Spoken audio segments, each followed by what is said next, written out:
Hey guys, welcome to my channel, or welcome back to my channel if you're a current subscriber.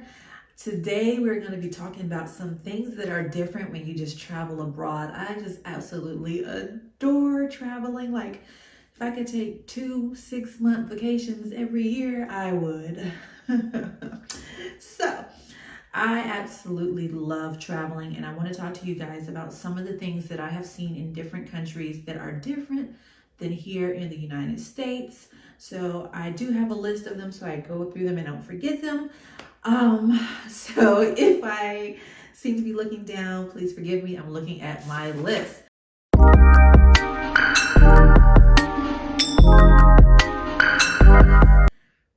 So the first thing that I want to say is different when you go to a lot of these different countries is when you go to check into a hotel, they are not going to be requiring a credit card for your incidentals or for you to check in. This is like, you pay us for the room, you come in, we trust you, you're not gonna screw things up in the room, and you're not gonna eat up a bunch of stuff on our dime kind of thing. And a lot of these hotels, a lot of times don't have like room service, like mini bars and that kind of thing. So number one, I would say things are different when you travel abroad, that usually they do not require a credit card when you are checking in. Unlike the United States, they want your mama's first drop of blood, okay? So that's a little bit different when traveling in the United States versus abroad. Another thing that I found to be really interesting when I was traveling in Ghana was representation. Representation matters. It is an African country. Shout out to my African shirt today. But I did like, it felt surreal. It felt different to go and see on all of the billboards, 98% of the billboards and the marketing and the TV shows, Black people were on them. You don't see that here in the United States. You don't have every billboard you go down in the highway that's going to say, oh, there's Black people as the actors or the, image portrayal. So that was something that was different. And it was really nice to be able to see that. You turn on the TV, there was a bunch of Black shows. It was just really awesome to see representation in a country like Africa. Well, not country like Africa, should I say, in a country like Ghana, in the continent of Africa. I'm gonna try to find a picture for you guys, and if so, I'll put it up here. I got my hair braided for the first time by Africans in Ghana, and I am so glad that I did. It was so beautiful, and it took so long. I went to a shop that was recommended to me by one of the ladies in my hotel room. I called the lady up, and she told the taxi driver how to get me there. And when I got there, she had the hair. I showed her the picture that I wanted, and she got to braiding. About 4 hours in, she was thinking to herself, like, I might need to call in backup. So she had one of her friends come help, and they were tag teaming, and both of them were doing my hair. But the crazy thing that I'm going to say, most women, Black women, if you've got your hair braided in the United States, you know that at the end, they usually take some hot water and they dip the ends of your braids in it to make sure that they're going to stay together and not unravel. Not this time in Ghana. When I tell you, this lady pulled out the propane tank and set my head on fire, I felt like Michael Jackson in the Pepsi commercial when his hair was on fire. When I tell you somebody's standing still, I was like, I'm not going to make a move. I'm not going to do anything. I don't want to, I barely even moved my eyeballs. I didn't want to blink. I'm like, do not set me on fire. But those girls were professionals. They had my hair on fire, but they had it done. And I tell you, it was beautiful. I got compliments everywhere I went. I had braiders stopping me in the United States, like, who did your hair? And I got Senegalese twists. Really long ones, and they were just gorgeous and very versatile and beautiful, and you wouldn't believe how much she charged. I think I ended up paying, well, I was quoted like $20, but by the time I got done, they were booty length too, and they were right to the top of my butt.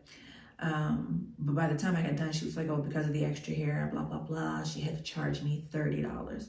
Girl, if you don't take this money in this tip, was a great day of work for her, I'm sure, probably money-wise, because things are different over there. But these were the most beautiful twists. Ugh, like I would have paid $400 or $500 here in the United States for them. So that was something different, to have my hair on fire, and I really hope I can find the picture of it to show you guys. Also in Ghana was the first time that I encountered having heaters for the shower. So when we were checking in, the hotel receptionist told me, when you're ready to take a shower, you got to turn the heater on first, let it warm up, and then the water will be hot for you to take a shower. And I was just like, okay. And I was like, I figured out when I get to the room. So when we got to the room, I'm like, what is this? So we really had to flip the switch so it would heat up the water before we took the shower. And so we would heat up the water first and then take a shower. And I had never encountered that before, but it was really nice. Something else that really is different when you travel abroad, the freaking metric system. There are three countries in the whole wide world that do not use the metric system. Those three countries are Myanmar, Liberia, and the United States. When I tell you, I was so frustrated, and the guy was so frustrated. I was at the fish market or the seafood market in China, and I just wanted some shrimp, and he kept trying to figure out how much shrimp I wanted. And every time I told him what I wanted, oh, I want a pound of shrimp or a half a pound of shrimp or whatever it was, he didn't know what I was talking about. And then he said, oh, you want a kilo of shrimp? And I'm thinking, kilo? You mean crack cocaine? That's the only thing I reference, kilo.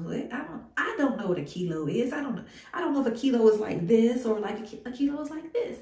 I don't know. Why don't we know the metric system here in the United States? So that is something that is different when you do travel. They use the metric system, most countries, besides the US, Myanmar, and Liberia. So you might want to have a little pocket, you know. Well, I was in China, so I couldn't even Google it because, you know, they banned Google. That's another thing too. China bans Google. So you need to have a VPN in order to access Google on your laptop or phone or something like that when you're over in China. Something that I also found really interesting when I visited Thailand was that they have all the houses and all of the businesses, they have these little square things or circular things that they put outside of their house or their business that are gifts to the gods or to the ancestors, so that they can get favor or have their prayers answered, or just a gift. I'm not really sure, so don't hold me to that, but I thought that was really unique. Like, you know how when you go into a nail shop here in the United States, they may have the Buddha, and they'll have some food out in front of it, and some incense maybe going, or other little gifts and trinkets. That's how it is in Thailand. Everywhere you go, they really give gifts, and I really like that. We were actually going to a temple at one point, and they say, you know, do you want to take a gift? And so I took one and gave it with reverence, because anytime that you travel to a country, you want to make sure that you are, you know, reverencing their rules and laws or customs and culture as well. And so I didn't want to go through the temple without giving a gift or an offering. So I made sure to purchase one so I could do so. And I need my prayers answered too, girlfriend. So let me give my gift. Also, when I was traveling in Thailand, Bali, and China, the mode of transportation that most individuals use are something like a moped or a tuk-tuk, which is a very tiny little open air vehicle that you get in the back of, and they're super duper cheap, even for you to ride in a tuk-tuk, you know, to get to location to location. They're like taxis, but they're open air vehicles. Some are small, some are big and can hold 20, 30 people, and some can hold 4 or 5 people. So modes of transportation are very different there, especially in China and Thailand and Bali. A lot of people use mopeds, and they're like, whew, they're everywhere. I wouldn't be able to drive there in a car because they would just come out of nowhere. And it was just like, I understand that that's their way of getting around their transportation. I even wanted to rent a moped in Thailand, but that didn't work out. But there are, that is their primary mode of transportation, where here in the United States, we're mostly, you know, like cars or public transportation, like, you know, a bus or a train or something like that. But most people would use cars or walk or something like that. But we don't have a lot of mopeds or tuk-tuk vehicles. So that's something that was different. And I tell you, it's so much fun riding in a cool tuk-tuk. I rode in a tuk-tuk that had like all these LED lights and stuff. We were coming back from like Bangalore Road in Thailand. And it was just like the ultimate vibe at the end of the night while you're like drunk and full off of street food. Something that actually surprised me when I traveled to China, I did go to Guangzhou, China. I was going for a vendor event, looking for products to be able to sell on Amazon, as well as hair extensions as well when I had a hair extension business. So this was all pre-COVID. Something that I found to be interesting was that it was lights out at nighttime. And the reason I know is because we traveled and our circadian rhythm was so off that we were up in the wee hours of the night, like, hey y'all, it's noon. What's going on? But it was 3 in the morning, 4 in the morning. But lights are completely out in the whole entire city. It's like, y'all need to be in the bed. Don't be out here playing games. Ain't no crime. Ain't gonna be no robberies. Take your butt to bed. And that was different. It was a little scary at first, but then I think the crime rate's lower because of that. It's probably as well as there's a bunch of cameras and security systems all over China as well that they can do facial recognition on you, and they know you were here at this market at 7 p.m. and then you went to this market at 8 p.m. by facial recognition from the stoplights, and they really track their citizens over there. I mentioned this a little bit earlier when I was talking about the metric system in China, but like I said, I went to the seafood market because I was not really going to eat anything that I didn't recognize. So that meant fish, pretty much, or seafood or something like that, crab, that kind of stuff, shrimp. I was not going to go with stuff that was a little questionable because I'm not making this up. I did ask one of my suppliers and she said they do. Some individuals, she doesn't herself personally does not consume other animals that we may think or deem to be something that we don't consume here in the United States. So I wanted to make sure that it was an animal that I was aware of. So that mainly meant seafood. So at the seafood market, there was all kinds of things that we have never seen here in the United States. And like, I ain't never seen that at Walmart or Vons or Kroger. What kind of fish is that? What kind of crab is that? And when I tell you some of these crabs were just like huge. I mean, huge. The shrimp, long like this. I mean, the seafood was really good. So I got the seafood after I got over the debacle with what's a kilo of shrimp, or like, just give me this much shrimp, a handful of shrimp, kind of thing. At the end of the day, we worked it out. And I said, how do I get this cooked? He said, go to this restaurant. So he recommended I went to this restaurant to go get it cooked. So you take the fresh seafood over there and they cook it for you. And yes, there's a lot of restaurants like that where you bring your food and they will cook it for you, especially near the seafood markets. So I took the food we had over there. I got, what did I get? I got lobster and shrimp. And I took it over there for them to cook it for us. And when I tell you, oh my gosh, that was so delectable. Oh, so good. Chef's kiss. And so cheap for them to cook it, but they take it back and you say, oh, what do you want to go with it? Or you want rice, you want noodles. I think I got like garlic noodles, and they saute some veggies with it. And they brought out the crab, the lobster, they brought out the shrimp, and oh, it was just so good. It was just like so fresh. And I picked this myself at the seafood market, and then they're gonna cook it fresh for me here at the table and bring it out to me. It was just like a whole experience. Like, I wish we had places like that. I don't know of any places like that, here in LA. If you guys know, leave a comment down below, because I would love to go to a fresh market where I pick out my shrimp and y'all gonna go mix it up with some noodles or a side of noodles or some veggies or some rice and just prepare it. You ask me what kind of seasons I want. I'm like, well, I like garlicky. Okay, we got this. Or I want chili. And okay, we got that. And they hook it up. Ooh, it was some good eating. Another thing that I noticed in China were the subways are super duper clean. I mean, you could probably have ate off the bottom of one of these subways. And if you've ever been to New York and rode on the subway, you're not eating nothing off the floor in the New York subway. But in China, the subways were so freaking clean. I mean, like, it was immaculate. And they have the signs everywhere. There's no eating or no drinking while you're on the train, the subway. and they just really respect their property, or there's a law for it, one of the two, I don't know. But the subways are extremely clean, and they made it really easy to navigate the city as well. So I even went out by myself one day when my husband was still at the hotel, and I came back with no issues. It was just really easy to navigate, even though everything may be in Mandarin or Chinese, but it still made it really simple for you to be able to look at the map and say, okay, I want to get off here at this exit, and you know where to get off and how to get off. It was really simple, and I really enjoyed my experience. Now, let's head over to Europe for a little bit. Let's talk about Amsterdam. The weed in Amsterdam.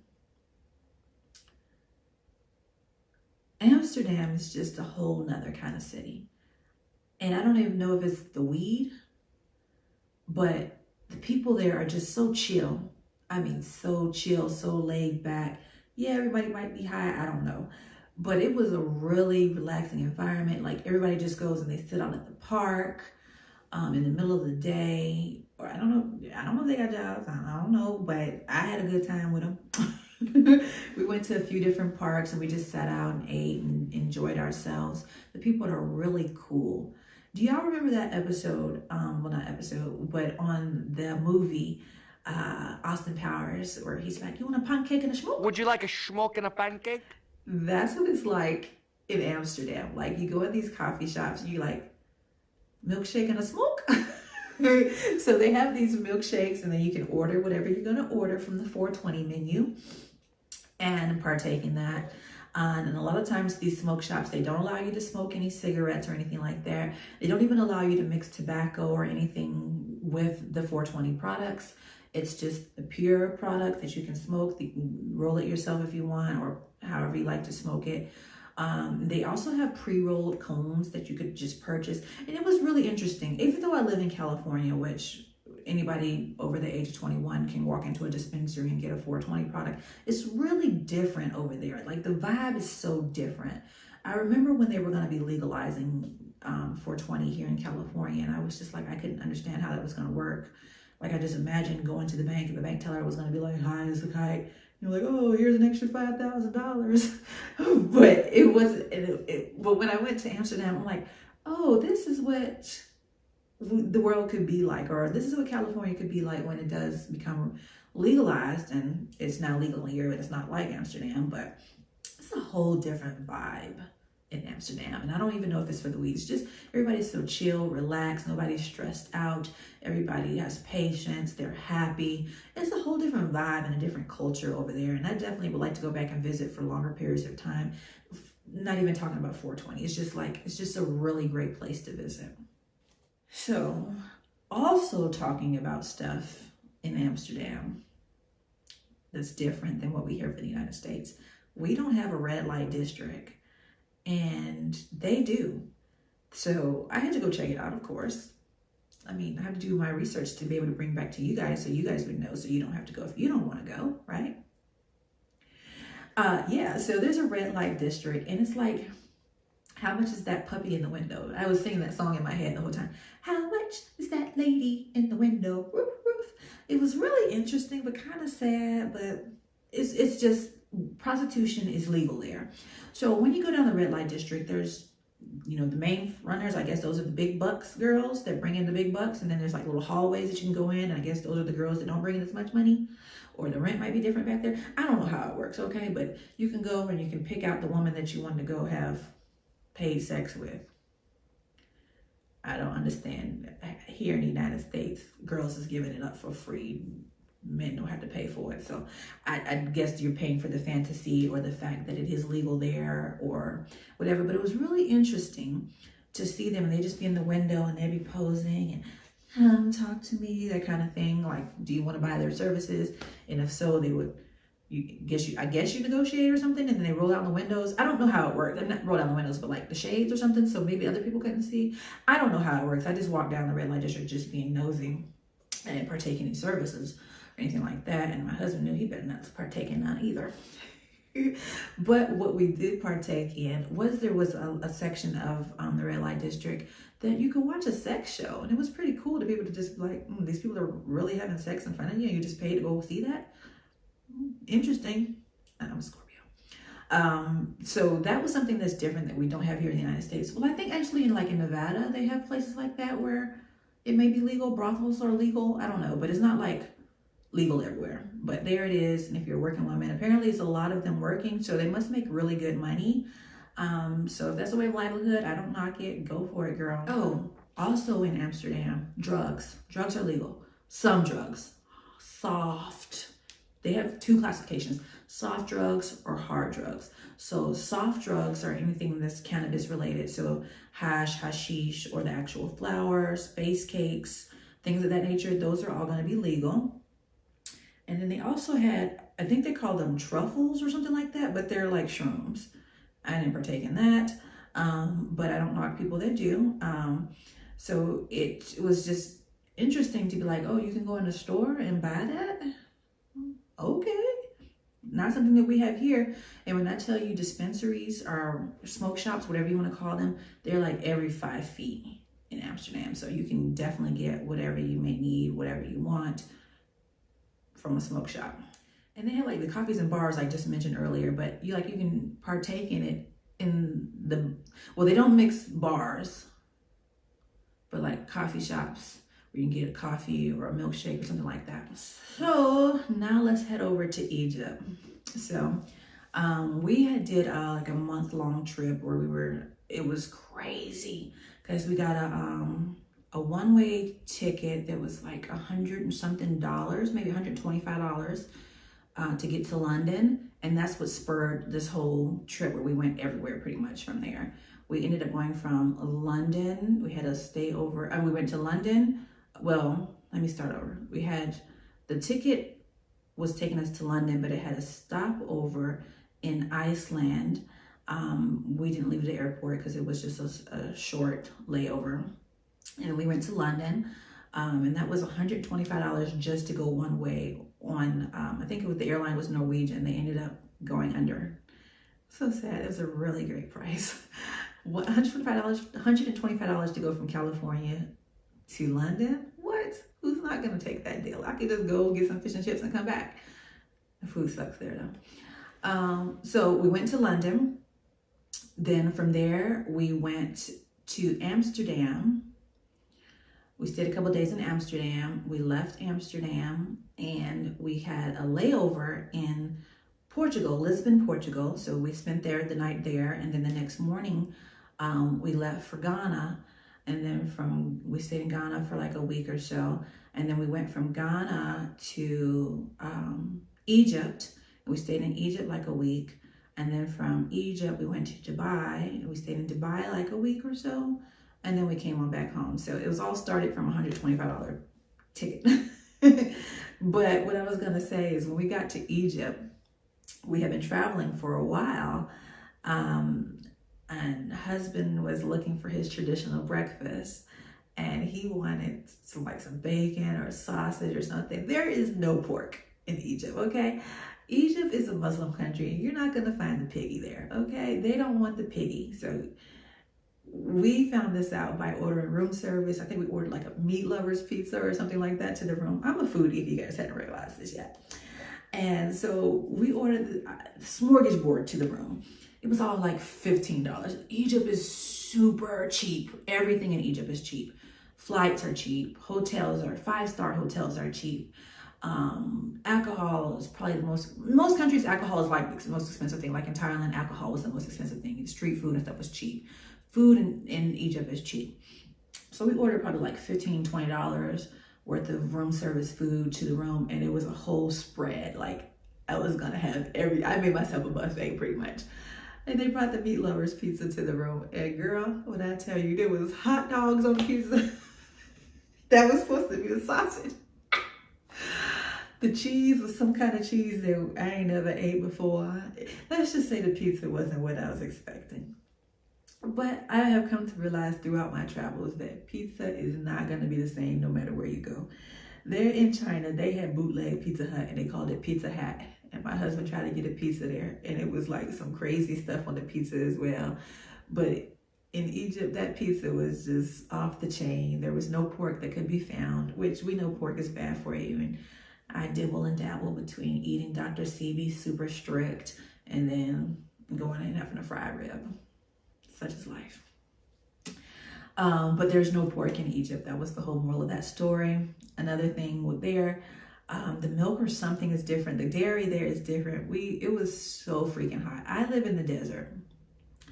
And this summer alone, we've probably had 50 plus days of 100-degree weather where it's 100+ degree weather where it's been 105. We've gotten up to like 110 here in this summer. But when I tell you, I've been to Vegas in the middle of summer, but when I tell you nothing compares to the heat that is in Egypt and Dubai. I ain't never had a heat stroke, but I felt like I was going to one day. But I'm so off in everything. What I was trying to say was their milk and dairy and stuff is different there. I was so hot one day. I was overheating and I had to hurry and run to the car. And then when we got taken back to the hotel, I was like, I need something to cool me down now. So I ordered a milkshake and they delivered the milkshake to the room. I took that first swig. I'm like, what is this? Is this monkey milk? These are things that me and my husband, we just laugh about now when we're traveling. Like, okay, that's different than what's in the United States. I'm not saying either is good or bad because I love to travel and see the different experiences. And a lot of things are way more amazing abroad than they are here in the United States. Another thing is that they have separate trains for the residents of Egypt and tourists to Egypt. So after we were leaving the pyramids, we were going to go to another town and we needed to take a train to get there. And so I was talking to my tour guide and he was like, okay, I'll help you buy the ticket. He was like, okay, I'll get you the tourist train ticket that's X amount of dollars. I was like, no, I saw this online. It's cheaper. It's this much dollars to get on this train to take us there. And he was like, no, you can't take that train. That train is for locals, not for tourists. And I was like, okay, I'm not going to fuss and fight with you. I'm going to do what you say do. You're the tour guide. You know better than I do. So he drops us off at the train station and helps us and all that good stuff. And then we're waiting on our train. And this train comes. And it looks like has 5 times the capacity of what it's supposed to hold. Like, I think I saw a dude on somebody's shoulder. Like, there was not even no standing room. Like, I don't know. It ain't safe. It ain't safe. It ain't safe.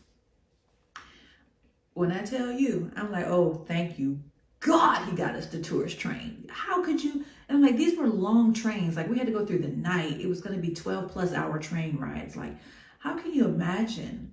Like somebody literally being on top of your shoulders, or you just standing like shoulder to shoulder for 12+ hours on some trains. Like if you were one of the lucky ones that got a seat, but if not, you were like shoulder to shoulders cramped, holding luggage.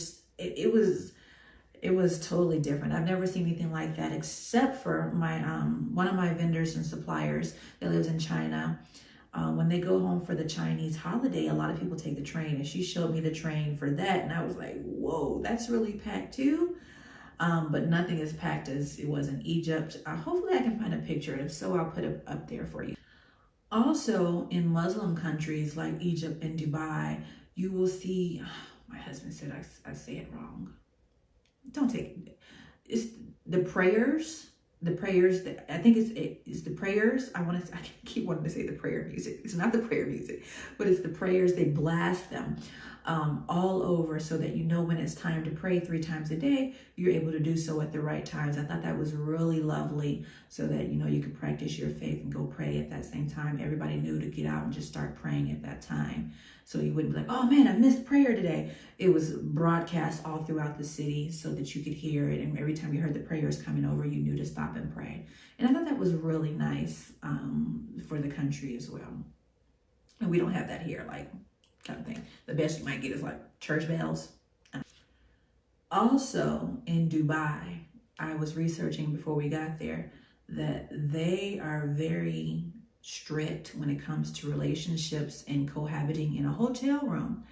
I mean, you have to be a married couple to stay in a hotel room together. I was like, I don't want no issues. I'm going to keep a copy of my marriage license on my phone, and I'm going to print a copy of my marriage license. Don't throw me in jail.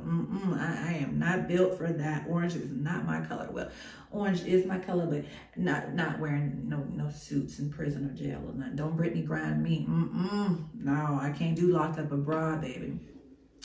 But so that is really different. Like in Dubai, it's like if you're a gay couple, you cannot be cohabiting in a hotel room. And if you're unmarried, you're not supposed to cohabit in a hotel room.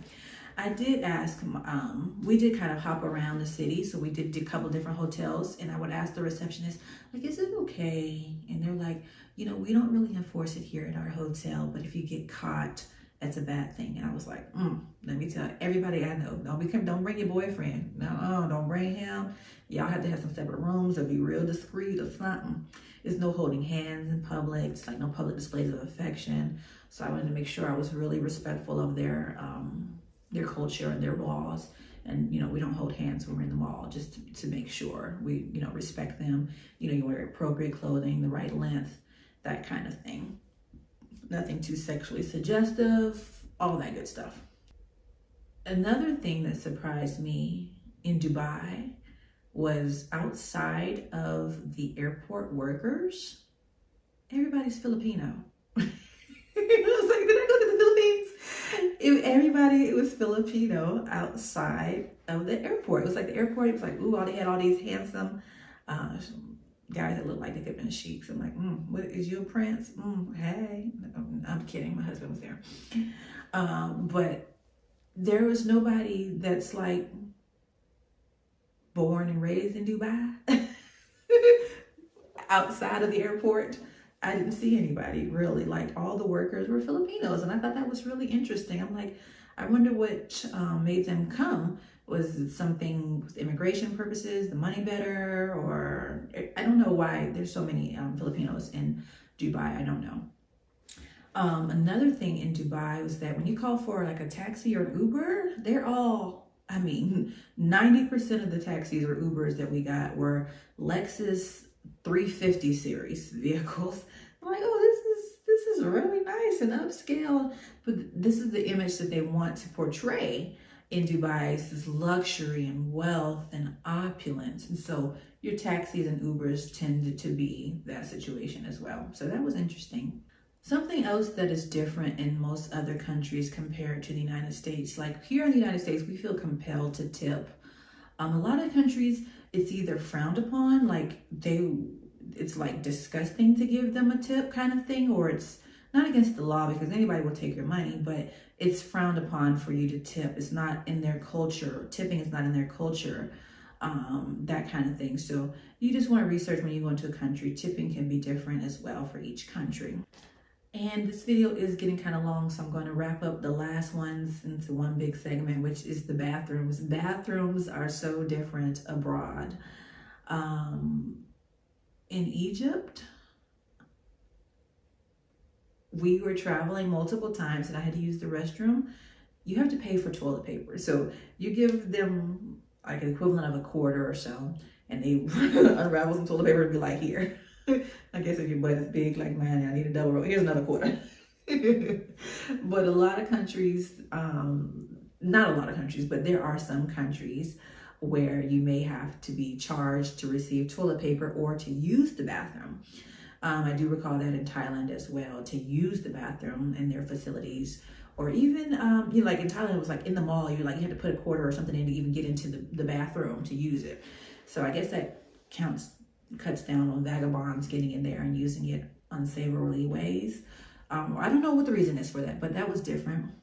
Also in the bathroom sector, some countries have bidets, and it's the norm. So they'll have the little, what do you call it? Like the little handle, the little handle you have in the kitchen, that little spot faucet. They'll have that so you can spray yourself after you're done using the bathroom, so you keep yourself fresh, even after number 1 or number 2. So that is something that was different in different countries as well. China was the very first place that I was able to see, well, the only place I've seen a squatty potty. It's basically a hole in the floor, and you just go and you got to make sure you've got really good leg muscles. You got to get those Megan Thee Stallion knees, and you just dip and you use the restroom. I only had to do number one. I would not have made it if I had to do number two. I would have like fallen in the sea of abyss. Let's just say that. So bathrooms abroad are very different as well. I absolutely love traveling because you get to see all these different things, how different cultures act, what they eat, their religion. I just love every aspect of it, language, all of it. So that is why I wanted to do this video, to show you guys a little bit of some of the things that I have encountered while traveling that are different than the United States. Neither one is better or worse, just different. So let me know down below, if you've traveled abroad, what are some things that you've come across that was different, that had you like, Of course, we're not talking about the main things like, oh, money, the currency is different. We all know that was going to happen, but like other things that we may not know. Leave those in the comments below. If you like this video, give it a thumbs up. If you like more, continue subscribe to the channel, please. I really appreciate it. It helps. I've got a goal I want to hit. So every subscription helps. So thanks for watching, guys. I love y'all.